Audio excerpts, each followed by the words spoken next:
रामनवमी का त्योहार चैत्र मास के शुक्ल पक्ष की नवमी तिथि को मनाया जाता है। हिंदू धर्म शास्त्रों के अनुसार इस दिन मर्यादा पुरुषोत्तम भगवान श्री राम जी का जन्म हुआ था। हिंदू मतानुसार इस दिन भगवान विष्णु के 7वें मानव रूपी अवतार श्री राम का जन्म हुआ था।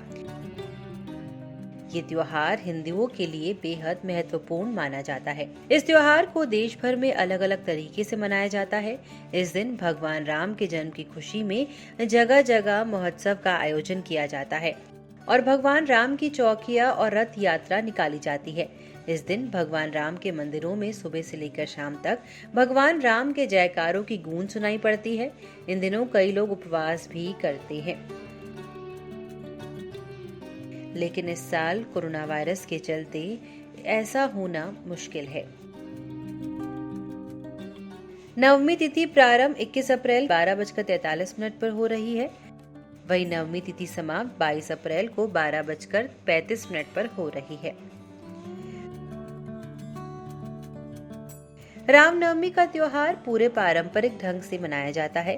भगवान राम के भक्त रामायण का पाठ करते हैं, मंदिरों को सजाया जाता है, घर में भजन कीर्तन किया जाता है और राम रक्षा स्तोत्र भी पढ़ते हैं। भगवान राम की मूर्ति को फूल माला से सजाते हैं और स्थापित करते हैं। भगवान राम की मूर्ति को पालने में भी झुलाया जाता है। भक्त प्रसाद में पंचामृत, श्रीखंड, खीर या हलवे के भोग के बाद लोगों में बांटते भी है। रामनवमी के दिन ही चैत्र नवरात्रि की समाप्ति हो जाती है।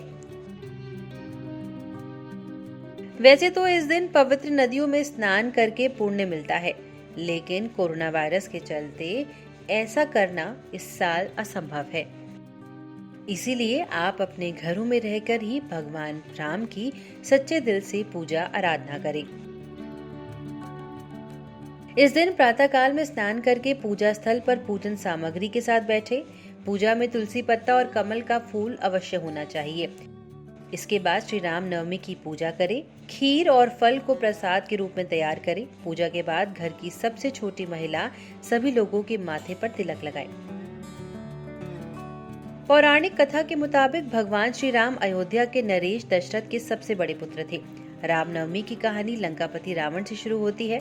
त्रेता युग में रावण का प्रकोप पूरी धरती पर था। उसके अत्याचारों से चारों तरफ त्राही त्राही मची हुई थी। रावण इतना अत्याचारी इसलिए बना था, उसे अमरत्व का वरदान था, यानी उसे कोई मार नहीं सकता था। उसके अत्याचार से तंग होकर देवतागण भगवान विष्णु के पास गए और प्रार्थना करने लगे। फलस्वरूप प्रतापी राजा दशरथ की पत्नी कौशल्या की कोख से भगवान विष्णु ने राम के रूप में रावण को परास्त करने हेतु जन्म लिया। तब से चैत्र की नवमी तिथि को रामनवमी के रूप में मनाने की परंपरा शुरू हुई। ऐसा भी कहा जाता है कि नवमी के दिन ही स्वामी तुलसीदास ने रामचरितमानस की रचना शुरू करी थी। इस वीडियो में फिलहाल इतना ही। धर्म से जुड़ी और ऐसी वीडियोस देखने के लिए लोकमत हिंदी के YouTube चैनल को सब्सक्राइब करें। अगर आप ये वीडियो फेसबुक में देख रहे हैं तो हमारे फेसबुक पेज को फॉलो करें।